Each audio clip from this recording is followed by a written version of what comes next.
বঙ্গে বজ্রবিদ্যুৎ সহ বৃষ্টির পূর্বাভাস থাকছে। কাল পর্যন্ত বজ্রবিদ্যুৎ সহ বৃষ্টির সম্ভাবনা এই রাজ্যে। কলকাতা সহ দক্ষিণবঙ্গের সকাল থেকেই মেঘলা আকাশ।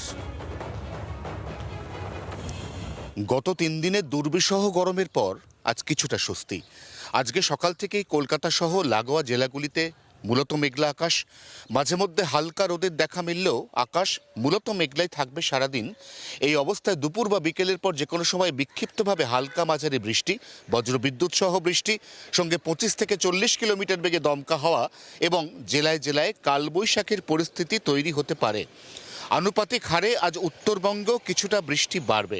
নিঃসন্দেহে এই বৃষ্টি শুক্রবার পর্যন্ত চলার পর শনিবার থেকে পরিস্থিতি আবারও দাঁড়াবে যে কে সেই। সার্বিকভাবে এপ্রিল মাসের দ্বিতীয়ার্ধ থেকে গোটা মে এবং জুন মাস বঙ্গে তীব্র থেকে তীব্রতর গরমের পূর্বাভাস, যেখানে বেশিরভাগ দিনের সর্বোচ্চ তাপমাত্রা স্বাভাবিকের থেকে বেশি থাকবে। তার আগে সাময়িক এই স্বস্তি দক্ষিণবঙ্গের কাছে একমাত্র রেসপাইট। জি 24 ঘন্টার জন্য ক্যামেরায় নবীনের সঙ্গে অয়ন, কলকাতা।